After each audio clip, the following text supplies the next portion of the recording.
The door of a roadside bar creaked open, letting in a sliver of fading sunlight that cut through the haze of smoke.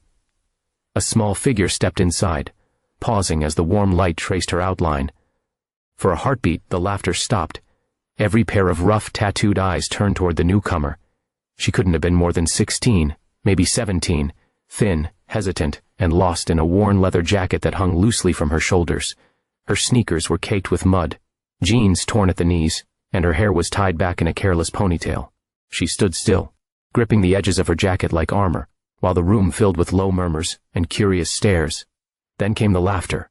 Hesitant at first, then louder, rippling through the crowd like disbelief made sound.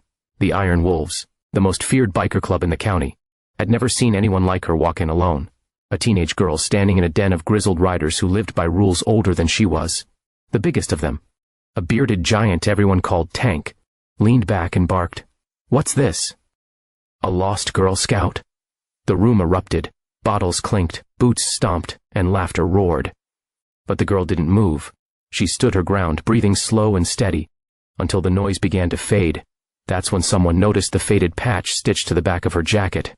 Before we go on, if you believe in kindness, redemption, and the quiet strength of courage, please like, comment, share, and subscribe to Stories of Kindness. Your support helps us spread hope, one story at a time. The patch wasn't ordinary. Its colors were faded with time, but the words were clear. Iron Wolves, founding member. A heavy silence fell. The laughter died. Men straightened up, exchanging glances that spoke of disbelief and memory. That patch wasn't something you could just buy. It belonged to the originals, the legends who had built the club long before most of them had joined. The girl turned, meeting their eyes one by one. Her voice trembled, but she didn't let it falter. "This jacket belonged to my dad," she said softly. "Eli Rivers." The name hit the room like a cold gust. Eli Rivers, a name etched deep in every man's memory.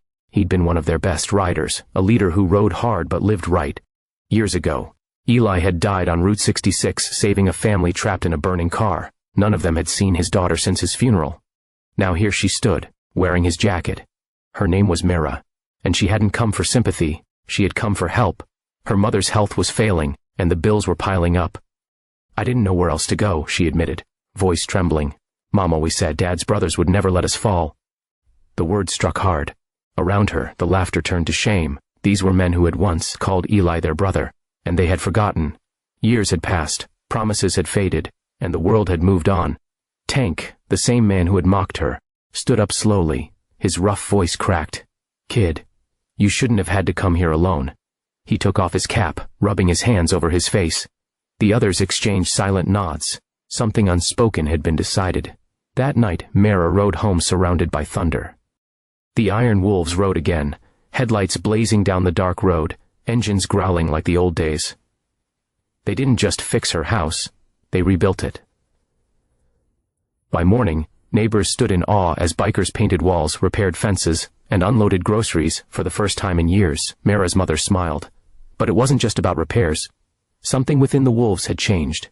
Mara became their quiet reminder of what they'd lost and what they still stood for. The old loyalty, buried beneath pride, came roaring back to life. The Iron Wolves began charity rides, delivered food to struggling families, raised funds for veterans, and visited children in hospitals. And always, at the front of the pack, rode Mara on her father's restored bike. The same men who had once thought they'd outlived their purpose riding beside her. The town began to call her the Little Wolf. Months later, during the annual Iron Wolves gathering, Tank handed her a bundle wrapped in cloth. Inside lay a new patch, handmade and stitched with care. It read, "Legacy Rider," and below, in smaller letters, "Daughter of Eli Rivers." As she sewed it beside her father's patch, not a single man in the room could hold back tears. She looked up and smiled faintly. Dad used to say, "The patch doesn't make you strong. It reminds you who you ride for." The words echoed in the silence. In that moment, every man there understood. Brotherhood wasn't built on leather or thread. It was built on love, loyalty, and courage that whispers instead of shouts. From that day on, wherever the Iron Wolves rode, people noticed the young girl among them, her jacket telling a story louder than any engine. She wasn't just carrying her father's legacy, she was creating her own. If this story touched your heart, don't forget to like, share, and subscribe to Stories of Kindness. Every click helps us bring more tales of love, redemption, and humanity to the world. Before you go, Tell us in the comments, what does loyalty mean to you? Have you ever known someone whose quiet strength inspired you? And as the iron wolves thundered down the highway, the wind caught Mara's jacket, the twin patches glinting in the sun, a shining reminder that kindness, like legacy, never truly fades.